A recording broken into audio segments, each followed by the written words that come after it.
Welcome to the Buick Outdoors Podcast. I'm your host, Sheldon, and on this podcast, we dive deep into the outdoors. We discuss hunting and fishing techniques, give you tips and tricks, tell stories, and everything in between to help you enjoy the outdoors. Do you want outdoor apparel that's designed with a conscience? If so, check out Northbound Gear. They are a leader in creating innovative, sustainable, high-quality products designed to enhance your outdoor experience. Whether you hunt, fish, explore, camp out, or just enjoy nature, they'll have something that suits your needs. I've tried it all, and their adventure, water-resistant pants, Explorer summer pants, the 2-in-1 zip-off pants, and the men's Apex waterproof jackets are all my favorite. I really can't decide which one I like more, and I wear them all daily.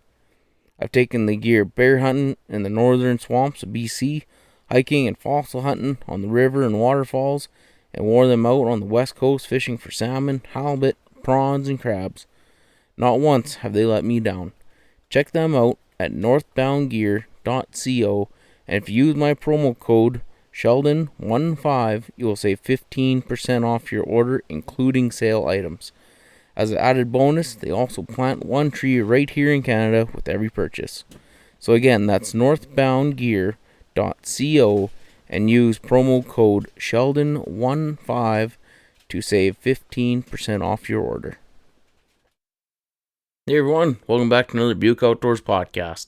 If you're new here, I'm your host Sheldon, and I think what I'm going to be starting out with this week is one of my recent videos, just because there was a lot of controversy around it, and I ended up pulling it off of YouTube. What it was a video on the Charlie Lake Caves up here in northern BC. Right around Charlie Lake, there is a small cave that's on the banks of Charlie Lake, and a lot of the locals kind of know about it.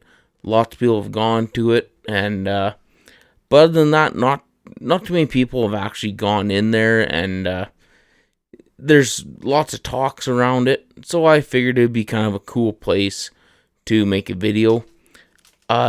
Turns out that it's on private property. I didn't know that was on private property.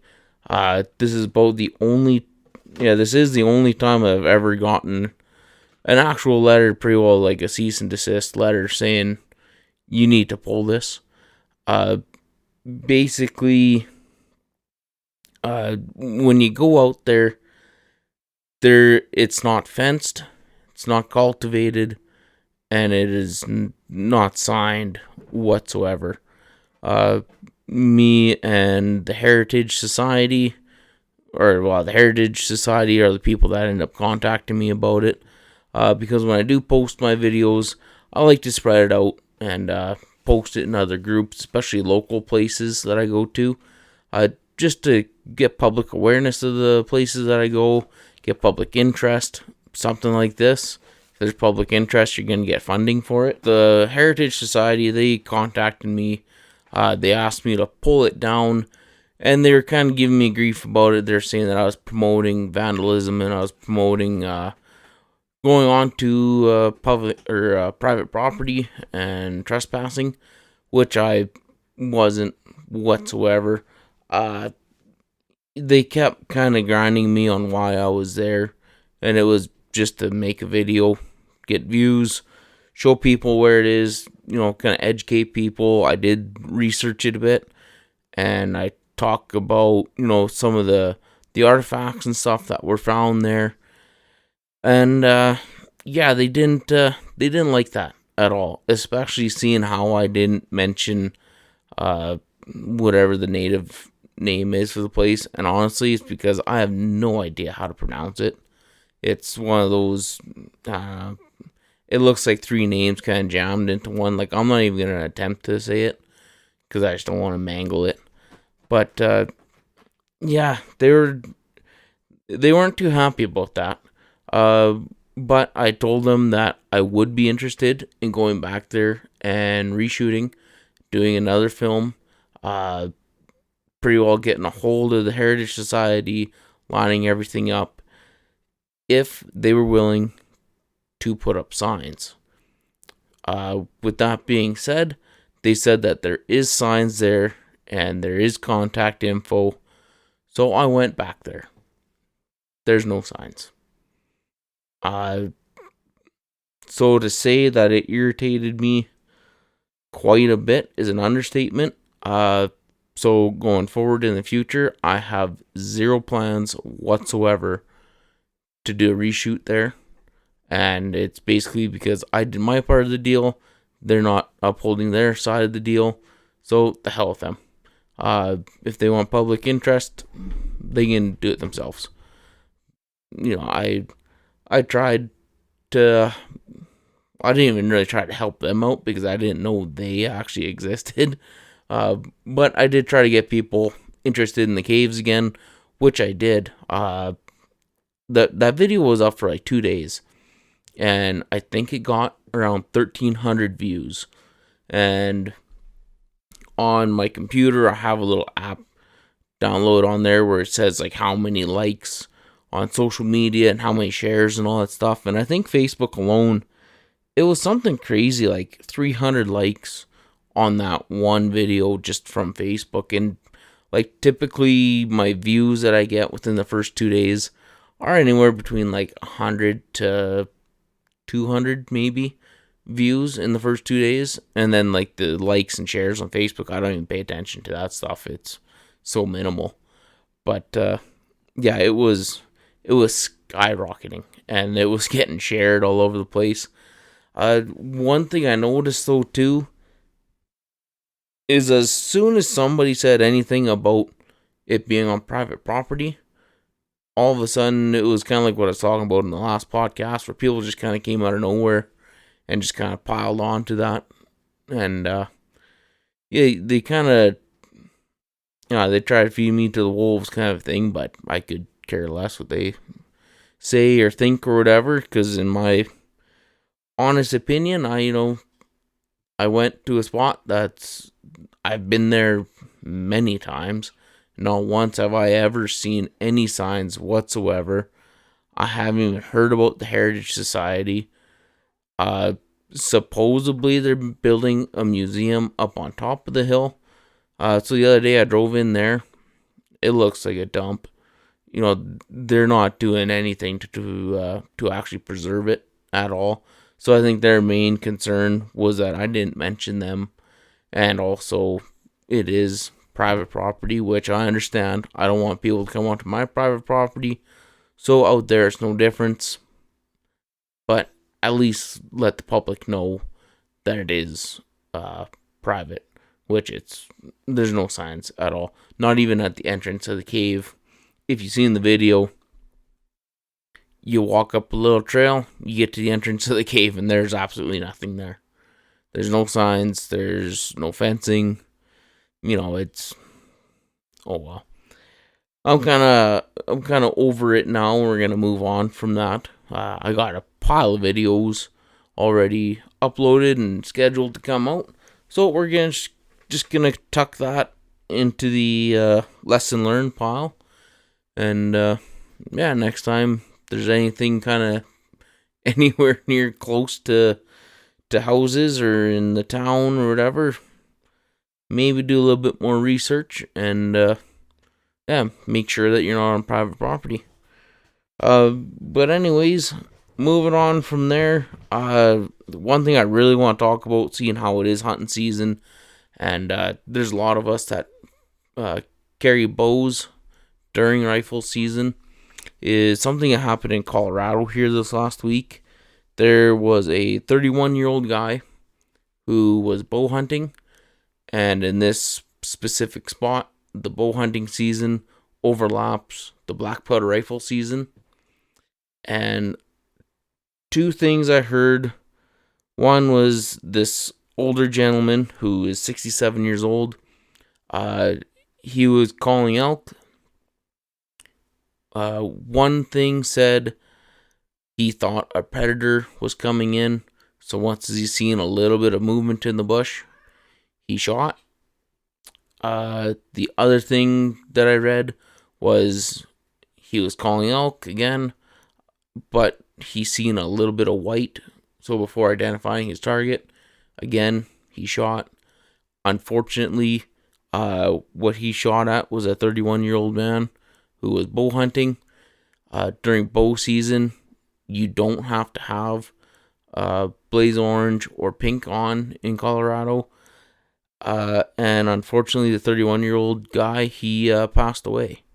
So, it's a pretty sad thing, but at the same token, the guy who is 67 years old, who it sounds like been a hunter his whole life, he really needs to get his bell rung.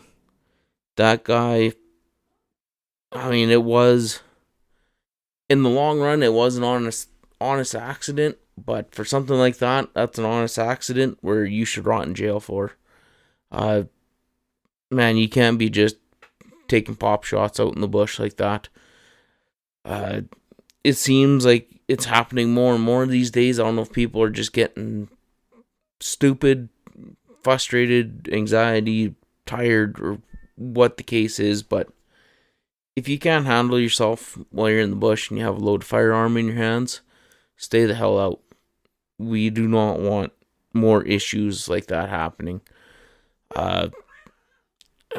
It seems like every year it's becoming more and more common, and the unfortunate thing is like, I don't even think wearing blaze orange or hot pink would fix that, because a lot of people, they shoot first, ask questions later. One thing that I heard a lot when I was growing up as a kid was 50-50 chance it's a bull. It was kind of funny back then, but at least when somebody said that, they were at least looking at a moose. Where now people are basically saying 50-50 chance it's not a human, and they're shooting. I'm pretty sure it wasn't too long ago, there was an incident out by, I want to say Pink Mountain, where a guy was on a red Honda quad and he got shot at twice. That, to me, that sounds kind of more or less like attempted murder instead of an idiot with a gun. But man, if you guys are out there hunting, you got to make sure that you're identifying your target, especially in areas where you have to identify whether it's a cow or a bull, and if it is a cow, you have to count points. You can't be just shooting at whatever moves in the bush. I mean, man, it could be your kid out there walking around that followed you from the house kind of thing, and you're gonna blast your own kid. Good luck sleeping if you did that. But yeah, I just kind of wanted to bring that up and get that out of the way. If you are gonna be hunting, pay attention. If you're too lazy to do that, stay home. Take up, I don't know, sewing or something. But please don't come into the bush where basically I live if you're going to be handling a rifle like that. But anyways, let's move on from that. Let's talk about the old 6.5 hype. I seen an article the other day about that new 6.5 Western, and man, why is it that we have to reinvent the wheel? The amount of new rifles and stuff that are coming out these days, man, you can't keep up. I'm still stuck on the old, there's a 6.5 Creedmoor, 6.5 by 55, 6.5 by 300, 6.5 Western. The crazy thing is, when you look at these, the 6.5, in my mind, it's just kind of useless. If you're going to buy that, just buy a 308 or something. But that's just my honest opinion. I kind of like the 308s, the 30-06s, 7mm, 300, 270. I like the old classics where it's kind of like a one and done. Other than the 300, that's a bit big for things like deer and stuff. But everything else, you buy one rifle and you're good to go. You can hunt anything in North America, basically. So when it comes to these new calibers coming out, even if you look at the ballistics, they're not. There's nothing that really stands out for me. Like, uh, I love the oddball calibers. Before 257 Weatherby got real big again, I had one of those. I bought that when I was in my teens. I want to say maybe 16 or 15 or so is when I bought my 257. And then when I was around 18, I think, is when it kind of came back and exploded again. But for me, like, it was something that actually stood out. It shot faster and flatter than pretty well everything out there. And now everything new coming out, it's all kind of within like the 100 feet per second kind of a gap. Like there's nothing, I don't know, it's a new thing that comes out, which is kind of cool. New toys. But I don't know. I think things are moving a little too quick. Even with Nosler, they came out with the 26 Nosler, 28 Nosler, 22 Nosler. What do you got now? The 30 Nosler and the 33. You know, and I get it. There is competition and stuff, but I don't know if it just people's attention spans or what it is there, but you know, we don't need a new caliber every year. These companies too, and like I get it, you know, trying to keep up with the competition and all that stuff, but really there's so little wiggle room to go with this. Like, I don't know, it is cool to get kind of a new toy kind of a thing and new ballistics to try out. If you're a hand loader, it'd be pretty cool then. But I think for the majority of people, you know, we just go to the store, buy a box of bullets, and away we go. So when it comes to like the 6.5 Creedmoor versus the 6.5 Western, if you look at the ballistics, yeah, sure, there is that slight little bit of difference. But for the most part, like the 6.5 Western, if you're going to buy that, just get like the 270 short mag. Those short mags are actually really cool. Except the 300 short mag. I didn't really like that. I had one of them, and I'm pretty sure that's the only gun that I've actually sold. I didn't like that one little bit. But the 7mm short mag and the 270 short mag, those were pretty nifty when they came out. Basically a magnum power in a short action. It was pretty cool. You know, I'm actually very surprised that those ones weren't the ones to take off. Especially like the 7mm short mag. Look at the ballistics there. I'm pretty sure that one actually outperformed the 7mm Remington Magnum. I think. Don't quote me on that one. You'd have to double check that for sure. But why that one didn't absolutely take off like some of these other little oddball things is beyond me. I'd much rather have a 7mm short mag than a 6.5 Creedmoor. That 6.5 Creedmoor, it seems like it got a lot of hype for target shooters, which is great. You know, it's an extremely accurate round. But then when people started using it for hunting purposes, you know, like it's a perfectly fine round to use for hunting, and again, it does fit within like a 308 size caliber, where yeah, technically you can take pretty well anything in North America with it. The problem is people are kind of getting the threads crossed with the hunting round and the long distance rounds that they use.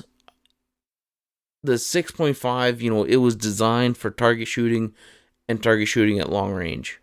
However, at those ranges, that bullet's moving so slow, the chance of you actually killing something with it out at like 1,000 yards is extremely thin. But people are trying to use it for that purpose, and it is completely and utterly wrong. One thing I've noticed coming up here too in just the last few years is the crave for long range shooting. And honestly, I got the bug too a few years ago That's basically why I bought my 257 Weatherby. Uh, I would practice out to 600 yards. I was comfortable shooting at an animal up to 500 yards. And other than that, I'm not I'm not pushing my luck. There's so many variables that go into it. And unless you actually shoot a lot, not these people who quote unquote shoot a lot, but if you actually shoot a lot, you're going to know that taking a shot past 400 yards is extremely difficult and only very trained people should be doing it. Uh, with my Weatherby, if it was a perfectly calm day, anything within 500 yards was basically dead. I had no problem shooting that thing up to 500 yards. Uh, my one moose, it was 489 yards. I hit him in the lungs, hit him in the neck, and then I went for a headshot to put him down, and I clipped his jaw off. So that's pretty accurate. But other than that, I shot a cow elk at 400 yards with it, and then everything else has been, within 200 yards kind of a thing. And I don't know if I think it's like the bragging rights. It is pretty cool to be able to say, yeah, I shot my moose at 500 yards. But the problem is there's just way too many people that are doing it without actually basically training for it, because you can't just pick up a gun, go out and pull the trigger and call yourself a marksman or whatever you want to call yourself, right? I went through thousands and thousands of rounds through my 22 to the point where I burnt the barrel out, burnt the extractor out, and pretty well ruined the gun. And then I went through, again, thousands of rounds with my 257 Weatherby where I burnt the barrel out of that too. So I have done a lot of shooting. I did do a lot of quote unquote training. I didn't get like professional training at all, but I was extremely confident with that gun. If I went to the range and if I didn't have a 3-shot group that were cloverleaf and my group was bigger than half an inch, it was a very bad day at the range. For the most part, a 3-shot group out of that gun, it was about 300 thousandths of an inch, like 0.3 of an inch. So half an inch is 500 thousandths of an inch. So it was a really small group. Every single bullet was touching. And a 257, if you look at the actual measurements of it, is 0.257 of an inch. So when your group is around 0.3 to 0.5, that's pretty close. It's pretty tight. It's not much bigger than the same bullet that I went through. So yeah, you need to know a lot of techniques to be able to get groups that tight. When it comes to proper trigger pull, breathing, just the position of your body, a lot goes into it. You can't just pull the trigger and call yourself a marksman. It takes a lot of work and even more fucking bullets. You can't just kind of go willy-nilly. And speaking about my old 22, right now it is chicken season. A lot of times the conversation of shotgun versus rimfire comes up. To me, if you're starting out, I would highly suggest shotguns. Maybe not a 12 gauge, stick with the small, like 20 gauge kind of a thing. Really you're going after chickens. They're easy to shoot. You're within 20 yards. You don't need that big power of a 12 gauge. The 20 gauge is plenty big enough for chickens. And then once as you start getting good at shooting there with your 22 or your 17 or your 22 Magnum, and you're starting to get accurate, then I would definitely suggest getting a 22. And you don't even need a real expensive one, just one that's kind of whatever, a couple $100, and use that. As long as you're able to shoot them in the head, it is so much funner than using a shotgun in my mind. You actually need a little bit of skill. You're gonna miss quite a few of them, but when you do smack them, you know, it's a pretty good feeling if you're new to this, or even if you're an old timer and you just like having a bit of a challenge. Swap from a shotgun to a 22, and man, it's a blast. Uh, Me growing up, we always used 22s. I used Dad's 22 Magnum quite a bit when I was younger, but that had a bit of a disadvantage. It's an old M77 uh, Ruger, uh, and you can't adjust the trigger on that one. And I want to say the trigger is set at like 6 or 7 pounds. Like, it is so hard to pull that trigger and stay steady. So yeah, growing up, you missed quite a bit of chickens when we had the old 22 Magnum out, and unfortunately for Dad, I'm pretty sure he could have bought a new 22 with the amount of money that we wasted on 22 Magnum shells. It wasn't cheap when you miss about 9 times out of 10 shots, but a lot of fun shooting at them anyways. At least nowadays with the 22, and for how much shooting I've done and stuff, it's wicked fun. And then with the new caliber, that 17 HMR that came out, it's been quite a few years now, but that one, it's a pretty wicked little chicken gun as long as you're kind of in wide open areas. Once there's any kind of brush or grass or anything like that, it gets pretty tricky. That little 17 bullet there, it's moving so fast and it's so light and small. Any little piece of grass or wind or anything like that, it deflects it and it sends her to the moon. Like, it's gone. That's where the 22 is quite a bit better, because it takes a lot to deflect them. One of my recent videos, I don't know if it'll be up on YouTube yet when this one comes out. I don't think it will be. But there was 2 spruce hens that were up in a spruce tree. And basically I shot through a bunch of branches and crap on both of them, and I got them both in the head. So yeah, I'm positive if I had my 17, I would have missed both of them, because it was pretty tight shooting in there.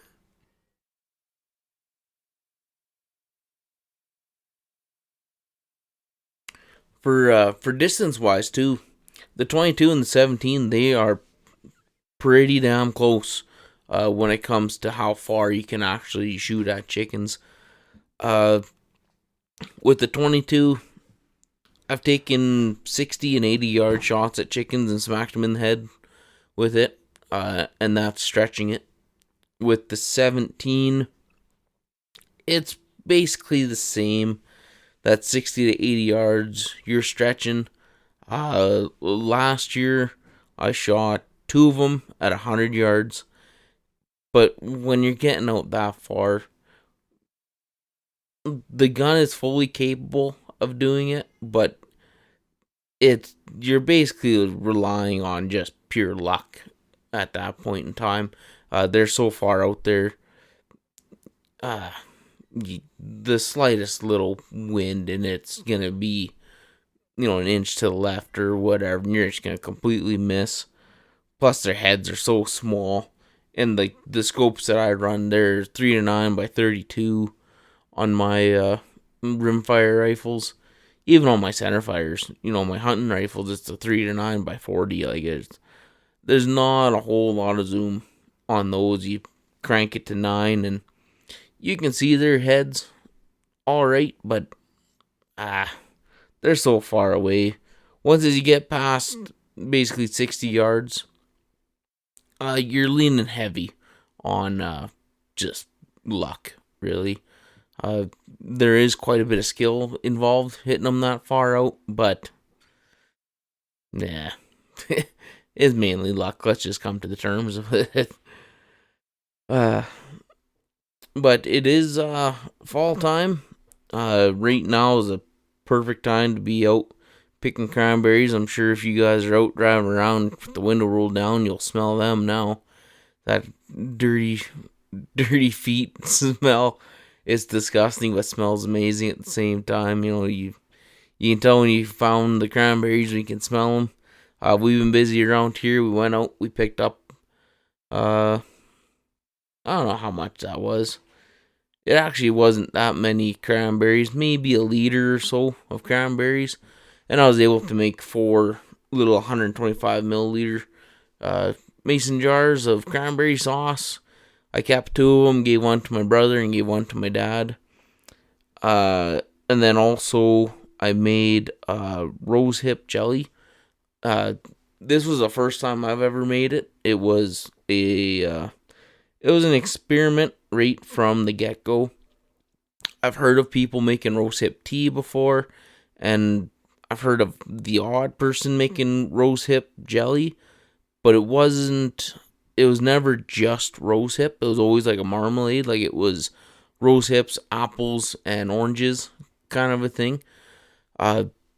So we were having a bit of a lazy day the one day, and I said, hey, let's go into the yard, just pick some of our rose bushes and see if we make jelly out of the rose hips. And lo and behold, it actually worked. One thing that kind of surprised me was the taste of it. I've ate a lot of rose hips before, and they've always had a bit of a bland flavor to them. Slightly sweet, but nothing to really pop out at you. But as you're cooking this down and reducing it into the jelly, it kind of got like a sweet potato, kind of a carrot, strawberry with a bit of an earthy taste to it, and it's like it smelt like fall. Like, I don't know. It's the weirdest explanation of a flavor I've ever given, but it is what it is. And I was very surprised at how good it actually turned out. One thing that we learned when we were about 3/4 of the way through is that rose hips have very little, if not, zero natural pectin. And me being me, I'm kind of a weirdo where I don't like pectin. I never have, so I've never used it. I've never bought it. It's not in the house. So when we got about 3/4 of the way through, I figured, well, we're either going to keep reducing this and it's going to thicken up, or we're going to screw it all up. But we kept reducing it down, and it turned out actually not too bad. Right near the end, though, it kind of starts to turn a little grainy on you for some reason. I don't know. It shouldn't have been from sugar, because it was boiling, so the sugar would have been all dissolved in it. But yeah, it does thicken up, but it gets this weird texture in your mouth. But it still tasted fine, and it definitely doesn't deter you from eating it. One thing though too is, as it's reducing down, we didn't have to put in too much sugar, but as it reduced down, like that earthy flavor started to come out in it quite a bit. So to fix that, I took lemon juice. I don't know how much I put in there, because I just kind of dumped the bottle upside down, went around the pot 2 or 3 times, and said about that much. So it's, oh man, I don't know, maybe 1/8 of a cup, something around there for, geez, I don't even know how much syrup we had in there. Well, we ended up making four jars, so that's 250. That's jeepers, 2 cups of syrup that we had. It was probably less lemon juice then. Whatever. You'll have to watch the video to see. But yeah, that lemon juice, though, it cut that earthy taste right out of it. It was kind of crazy how quick that worked. But yeah, that all turned out good. I think we kept 3 jars of that, and I gave one to my brother. I don't think he's had it yet. So I don't know if he likes it or not. I'll have to tease him here one of these days. One thing I've seen here this fall so far is that there's been a ton of elk hitting the ground. Uh, my prediction on very little to no moose, that definitely came true. You know, I didn't even buy a moose tag this year. And I know of maybe 2 people that got a moose. There hasn't been too many that I've seen that actually got shot, which it's good, but it's bad at the same time. It's good that nobody's been shooting them, but it's bad because nobody's shooting them. So either very few people are hunting them this year, or there's just none left. Like I've been saying for the last probably 6 years or so. And again, it's a self-regulate thing. Last year, I bought a moose tag and I kind of hunted them, but not really too much. I was mainly focused on elk. But this year, didn't even buy a moose tag.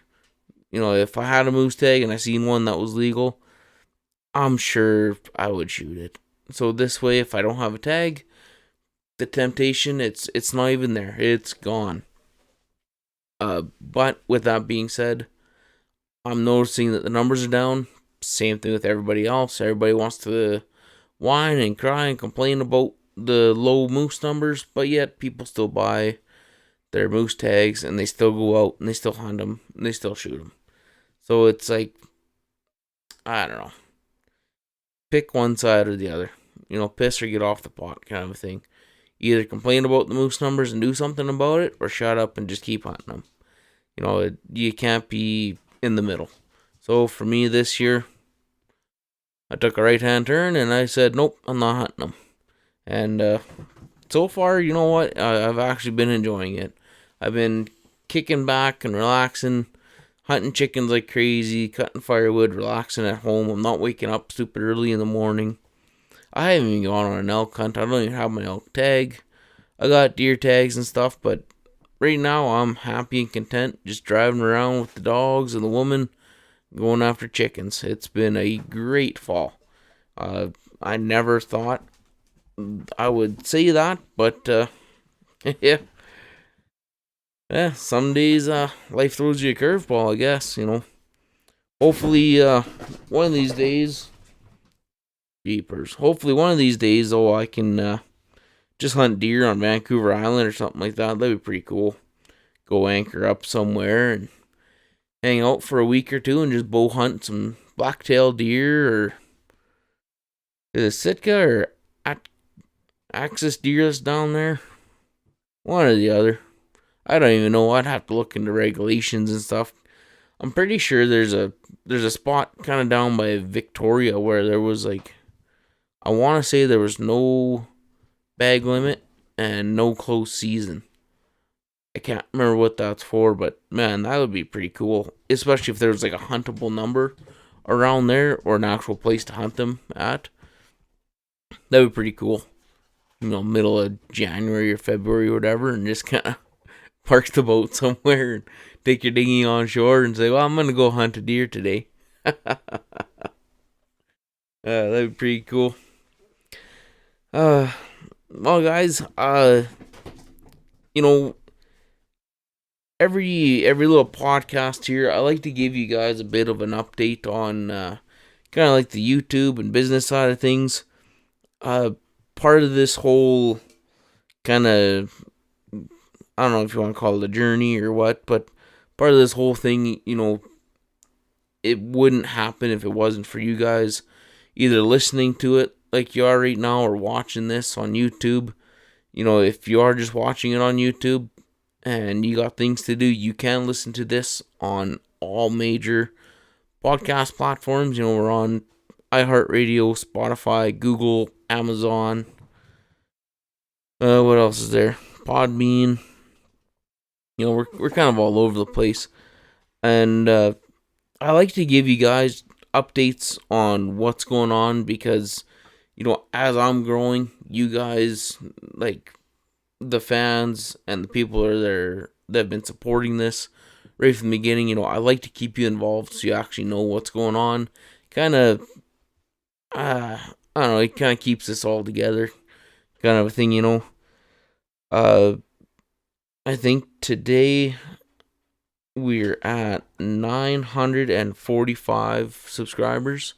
So we are very, very close to being able to get monetized. Uh, in the last 30 days, we've gotten, I think, 103 subscribers. We've got, I believe, 11,000 views, and our total views for the channel is up around 97,000. And then also our watched hours in the last 30 days, it's 730 some watched hours. That's hard to imagine that in 30 days people have watched our YouTube channel 700 hours. That's just incredible. So yeah, we're so close to being monetized. We are right there, like you can smell it. One thing that I need to look into here now too, just so I don't kind of burn myself in the future, is I'm going to be looking into getting a business license. Well, I'm going to back up a little bit. I'm going to go and talk to a business advisor first. The way this stuff works with YouTube monetization, the affiliate marketing, online store, technically it is all one big business, but I have no clue how to go about it. So I want to get a business advisor, go and talk to him, see if I actually need a business license, if I need a business bank account, just go through everything, cross all my T's, dot all my I's to make sure that I'm pretty well nice and lined up. And that way there's no issues with like the revenue agencies and all that junk and garbage, and then come tax season and stuff. I want to make sure I got everything lined up so there's no surprises for me. Our affiliate sales, they've been pretty well nice and steady with Northbound Gear. The other guys that I'm affiliated with, unfortunately, they don't really have a program where I can see anything or get any updates, really. So in the future, there's a good chance I'll be kind of swapping those guys out for someone else. Just because I like to be able to see how many people visited the website through my links, or see how many people have used my links and codes and stuff, and see how much money is sitting there and waiting for me, where these other guys, it's basically word of mouth. So when it's run by like word of mouth and stuff, I have a bit of trust issues when it comes to business and money and things like that, especially if some guys don't really particularly like you, kind of a thing, or you've done things or whatever to irritate somebody here and there, kind of a thing. So it's, yeah, I like the way that other guys run it, where you open up the page, you log in with all your info, you can see how many views it's gotten or how many orders were put through and all that good stuff. And then that way they're honest with you, and there's no there's no headaches involved, really. It's a very easy, cut and dry, simple solution, and it makes dealing business much easier. And then with that, there's our merchandise. We have that online store that we just opened through Spreadshirt, and it's doing surprisingly very well. I think it's doing very well, especially for how new it is. Like we're not generating a big income whatsoever at all. But we got these hoodies, insulated mugs. We got shirts, hats, bags, pillows. There's a whole pile of stuff on there. If you guys want to check that out, there'll be a link in the description below for you that you can check out. And again, with that, it's set up basically kind of like how Northbound Gear is set up, but slightly different because I'm the one that generates the sales basically. So then when I do that, I can see what items are selling the most, what items don't sell at all. I can separate it to which designs have been selling good, and there are a few things that I might change, or I might just leave them up there, just have them up there, kind of, give people the option of buying other things other than what, other than like having my compass and logo on there. I got the one where it's still the compass, but says always follow your compass underneath it instead of Buick Outdoors. I made some things. I made up some designs for like kids and toddlers and stuff. One's a happy camper, the other one I think says baby bear, the other one says little explorer and stuff. So I thought I'd throw that on there just to kind of have it on there in case you want something for your kids. But it seems every week we've been getting, well, I don't know, maybe every 2 weeks we've been getting an order. So it's a brand new store.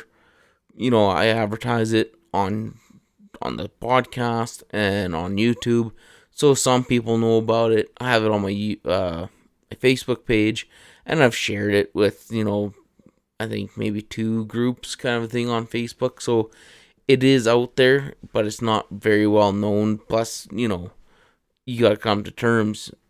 I'm not a creepy huge name brand. I don't pay for advertising or anything like that. So in order to get 1 or 2 sales every couple of weeks, I'm happy with that. My expectations. I have expectations, but they're not set extremely high. You know what I mean? I'm not saying that we're going to be able to retire off of just sales alone from our online store, especially the way that's set up. There's a bottom line cost, like this insulated water bottle I'm drinking out of. I think it cost something like $18 or $20 to get it. And then after I put my little sale on there, which is like, I don't know, it's a couple bucks that I make. You would have to sell like thousands of these things to really make any money. They take their cut, I take my cut, which is not much at all. Because when you first set up a Spreadshirt, everything is set to where you make $5 per item. The problem with that is like this hoodie that I'm wearing, instead of it being like, I think I have it set for $40 on the website. Instead of being 40, it was automatically set for like 50 or 55 or something crazy like that. These water bottles, instead of being $22, I think it was something like 30 or 35 or something crazy. It was, I could have made more money per sale, but then the amount of sales would be down. I'd rather make 10 sales and make $10 instead of do 5 sales and make $10. You know what I mean? So, yeah. it's just one of those business things where if you're paying attention, you're able to do it, and you also can't be greedy about it. If I make $1 or $2 per sale, I'm happy with that. Basically, the merchandise isn't really there for me to make money. I'm using the merchandise for free advertisement, basically. If you're walking around with this cup or with this sweater on, or one of the hats or the t-shirts or whatever, eventually somebody's going to ask you what it is. I have no problem telling you guys that I'm basically using you for advertisement, because really that's all that a merchandise store is. It's merchandise that you pay for, or it's advertisement that you pay for and you wear. The only upside is with Spreadshirt, it's not cheap Chinese knockoff crap. The hoodies that I ordered, this one was Hanes. All the shirts that I've ordered, they've all been Fruit of the Loom kind of a thing. So they are actually half decent shirts. So you can feel pretty good about that. This water bottle, I've been drinking water out of this constantly since I got it. And that's not a sales pitch. I don't know, for some reason it just tastes better. The stainless steel, I don't know, you just don't taste the plastic or whatever the case may be. But yeah, the online store, I really appreciate if you guys buy stuff out of there. Again, it's not to make me any money, hardly at all. Like if you bought the hoodie, I think I get $3. $3 from a $37 hoodie or whatever the price is. I'd have to look again, but yeah, it's definitely not a get rich scheme whatsoever. And I'm 100% honest with you. If you guys have any questions about this stuff, send me a message on Instagram or Facebook, or leave a comment on our YouTube page or on our YouTube channel. I'll be honest with you, I'm not too sure how the comments work when it comes to the podcast side of things. There is a section on Podbeam that I list all my stuff through. There is a comment section there, but I haven't actually got any comments through it. So either the comments don't work or nobody's commented on it. I'm not too sure. It's kind of hard to tell. But yeah, if you guys have any questions, concerns, comments, if you want to give me ideas to talk on for the next podcast, the best way to get a hold of me is either through Facebook or Instagram. And yeah, I'll definitely get back to each and every one of you that has something to say. And yeah, I just want to say thank you guys for watching. If you're watching this on YouTube, make sure you like the video and subscribe to the channel. If you don't, totally fine. That's up to you guys. Just remember that every Friday there's a new video that comes out, and every second Monday this podcast comes out. And then what I've been trying to do is the odd Monday I'll put up some random video too, just to kind of stay relevant with the times.